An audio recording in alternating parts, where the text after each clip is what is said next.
Hi, welcome to dominant classes. Dominant classes में आप सभी का स्वागत है।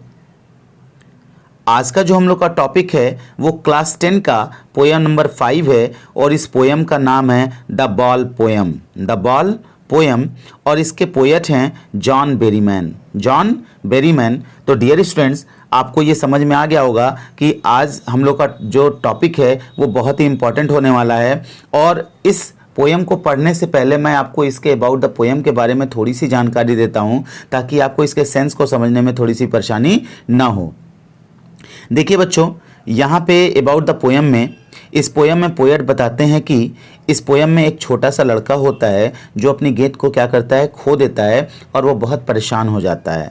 जबकि उसे पता होता है कि गेंद खरीदने में ज़्यादा पैसा खर्च नहीं होता है और ना ही दूसरी गेंद खरीदने में भी ज़्यादा पैसा खर्च होगा, ठीक है, या मुश्किल भी नहीं होगा। फिर भी लड़का इतना परेशान क्यों है और वो क्या सोचता है, इन्हीं सब प्रश्नों के उत्तर को जानने के लिए हम इस पोयम को पढ़ेंगे और पोयम को पढ़कर आंसर को फाइंड आउट करते हैं। तो चलिए बिना समय को गवाए अपने स्टैंजा पर आते हैं और बहुत ही यूनिक तरीके से, बहुत ही अच्छे तरीके से, बहुत ही सरल तरीके से अपने पोयम को स्टार्ट करते हैं।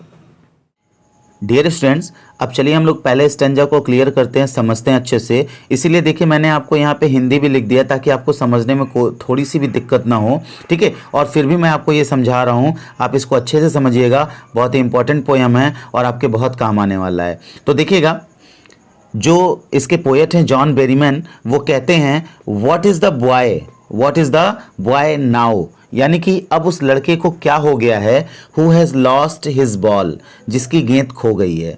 यानी कि what is the boy now, अब उस लड़के को क्या हो गया है, who has lost his ball, जिसकी गेंद खो गई है।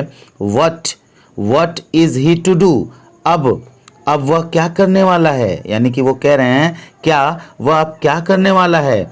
आई सा इट गो, आई सा इट गो, मैंने उसे जाते हुए देखा। आई का जो सेंस है बच्चों यहाँ पे पोएट से है और इट का जो सेंस है वो बॉल से है। यानी कि कवि बताते हैं कि मैंने गेंद को जाते हुए देखा, मैंने गेंद को जाते हुए देखा, और गेंद जो जा रही थी वो कैसे जा रही थी उसका सीन बता रहे हैं, उसका सेंस बता रहे हैं।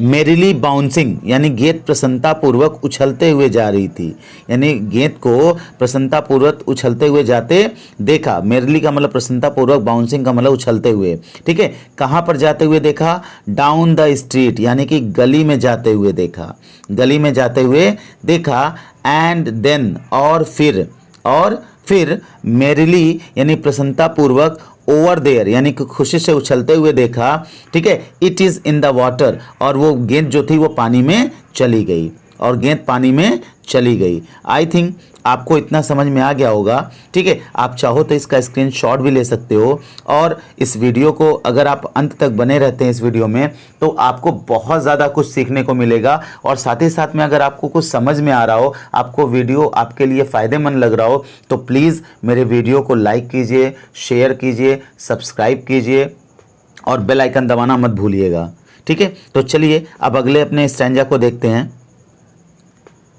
देखिए बच्चों, इसमें फिर जो पोएट होते हैं वो बताते हैं नो यूज़ टू से, यह कहने से कोई फ़ायदा नहीं होगा, यह कहने से कोई फ़ायदा नहीं है।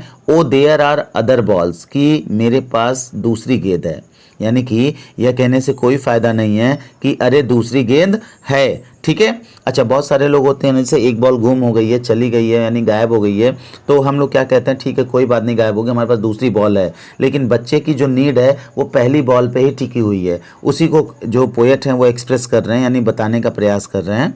कह रहे हैं, फिर से देखिएगा, नो यूज़ टू से oh there are other balls, यह कहने से कोई फ़ायदा नहीं है कि अरे दूसरी गेंद है, ठीक है। ओ का सेंस अरे से है, ठीक है।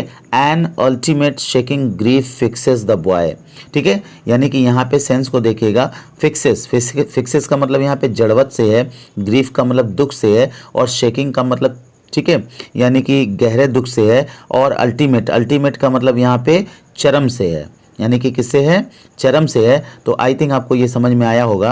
An ultimate shaking grief fixes the boy, ठीक है। एक परेशान कर देने वाला गहरा चरम दुख उस लड़के को जड़वत कर देता है, यानी कि क्या कर देता है, फिक्स कर देता है, यानी एक परेशान कर देने वाला गहरा चरम दुख उस लड़के को जड़वत कर देता है। As he stands rigid, rigid का मतलब कठोरता, ठीक है। एज ही स्टैंड्स रिगिड, जब वह कठोरता से खड़ा होता है, ट्रिम्बलिंग यानी कि कांपते हुए खड़ा होता है, स्टेरिंग डाउन और नीचे देखते हुए खड़ा होता है, ठीक है। और नीचे देखते हुए वो क्या होता है, खड़ा होता है। All his young days, young days का जो सेंस है बच्चों यहाँ पे बचपन के दिनों से है। ऑल हिज यंग डेज यानी अपने बचपन के दिनों को वो क्या करता है, याद करता है। इनटू द हार्बर यानी कि कहाँ पर खड़े होकर के, हार्बर पर खड़े होकर के या हार्बर को देख करके, ठीक है। अच्छा, हार्बर का मतलब होता है बंदरगाह, बंदरगाह को देख करते, ठीक है। वेयर हिज बॉल वेंट यानी कि जहाँ पर उसकी गेंद चली गई है, जहाँ पर उसकी गेंद चली गई है, ठीक है, उस चीज़ को देख करके वो क्या करता है, अपने बचपन के दिनों को याद करता है। तो प्यारे बच्चों, आई थिंक ये भी आपको समझ में आ गया होगा, आप इसका भी स्क्रीनशॉट ले लीजिए। अब हम देखते हैं अपने अगले स्टैंजा को। देखिए यहाँ पे फिर कवि बताते हैं, I would not intrude on him. Intrude का मतलब होता है बिना, ठीक है, इजाज़त किसी की लाइफ में प्रवेश करना, यानी इंटरफेयर करना, ठीक है। तो I would not intrude on him यानी पोएट बताते हैं कि कवि लड़के के, ठीक है, जो कवि हैं वो लड़के के इस जीवन में अवांछित प्रवेश नहीं करेगा, ठीक है, यानी बिना इजाज़त प्रवेश नहीं करेगा। क्लियर हो गया। A dime another ball is worthless now, ठीक है, यानी कि वो इसमें ये बताते हैं कि लड़के को एक सेंट का सिक्का देना या दूसरी गेंद देने का प्रस्ताव रखना व्यर्थ है अब, ठीक है। यानी अडीम, अडीम का सेंस यहाँ पे क्या है, एक सेंट का सिक्का देना, एक सेंट का सिक्का देना, ठीक है। अनदर बॉल का मतलब एक दूसरी गेंद देना। इज वर्थलेस, वर्थलेस का मतलब होता है बेकार, ठीक है। यानी कवि बताते हैं कि a dime another ball is worthless यानी लड़के को एक सेंट का सिक्का देना या दूसरी बॉल देना इज़ वर्थलेस यानी कि क्या है, व्यर्थ है, यानी बेकार है। नाउ यानी कि अब ही सेंसेस फर्स्ट रिस्पॉन्सिबिलिटी, रिस्पॉन्सिबिलिटी का मतलब उत्तरदायित्व होता है और सेंसेस का मतलब वो यहाँ पे जो सेंस है, ठीक है, महसूस करने से है। ही सेंसेस फर्स्ट रिस्पॉन्सिबिलिटी यानी वो प्रथम उत्तरदायित्व महसूस करता है, वो प्रथम उत्तरदायित्व महसूस करता है।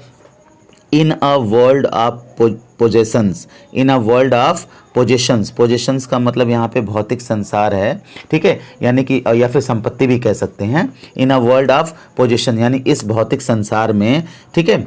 अच्छा, पीपल विल टेक यानी लोग खरीदते रहेंगे, लोग क्या करेंगे, खरीदते रहेंगे। बॉल्स यानी कि किसको खरीदते रहेंगे, गेंद को खरीदते रहेंगे। Balls will be lost always और गेंद हमेशा क्या होती रहेगी, खोती रहेगी, और गेंद हमेशा क्या होते रहेंगे, खोते रहेंगे। लिटिल बॉय यानी कि छोटे बच्चे। क्लियर हो गया। आई थिंक आपको समझ में आया होगा और बहुत ही अच्छी तरह समझ में आया होगा, आप इसका भी स्क्रीनशॉट ले लीजिए। अब हम अगला और आखिरी स्टैंजा देखते हैं। इसमें कवि बताते हैं and no one buys a ball back और कोई भी, ठीक है, गेंद को नहीं खरीदता है, और कोई भी खोई गेंद को नहीं खरीदता है। बैक का सेंस यहाँ पे, ठीक है, अ बॉल बैक का मतलब खोई हुई गेंद से है, ठीक है। And no one buys a ball back यानी कोई भी खोई हुई गेंद को नहीं खरीदता है। मनी इज एक्सटर्नल यानी मनी जो होता है यानी धन जो होता है एक बाहरी चीज़ होती है, ठीक है। अच्छा, उसके बाद से देखिए ही इज़ लर्निंग यानी कि वह सीख रहा है, वह सीख रहा है। कौन, वो बच्चा सीख रहा है। वेल बिहाइंड यानी बहुत अच्छी तरह सीख रहा है। बिहाइंड यानी पीछे से। हिज डिस्प्रीट आइज यानी कि अपने निराश आंखों के पीछे से वो क्या कर रहा है, सीख रहा है, अपनी निराश आंखों के पीछे से वो सीख रहा है, ठीक है। द एपिस्टिमोलॉजी, एपिस्टिमोलॉजी का मतलब होता है ज्ञान शास्त्र। क्या होता है, ज्ञान शास्त्र, ठीक है। तो बच्चा क्या सीख रहा है भाई, ठीक है, द एपिस्टिमोलॉजी ऑफ लॉस यानी वह खोने के ज्ञान शास्त्र को सीख रहा है, वह खोने को, ठीक है, खोने के ज्ञान शास्त्र को सीख रहा है। हाउ टू स्टैंड अप इसका सामना कैसे किया जाए इसको सीख रहा है, इसका सामना कैसे किया जाए, इसको फेस कैसे किया जाए, ठीक है, ये सीख रहा है। नोइंग, ठीक है, यानी जानते हुए। What every man must one day know यानी कि जो प्रत्येक व्यक्ति के सामने एक न एक दिन आनी ही है, जो प्रत्येक व्यक्ति के सामने एक न एक दिन आनी है, ठीक है। इस बात को जानते हुए वो क्या कर रहा है, इसको सीखने की कोशिश। And most know many days how to stand up. और लोग उस स्थिति का सामना करना सीखने में बहुत दिन लगा देते हैं, और लोग उस स्थिति का सामना करना सीखने में बहुत दिन लगा देते हैं। तो प्यारे बच्चों, आई थिंक ये पोयम आपको समझ में आया होगा और बहुत ही अच्छी तरह समझ में आया होगा। आप इसका भी स्क्रीनशॉट ले लीजिए।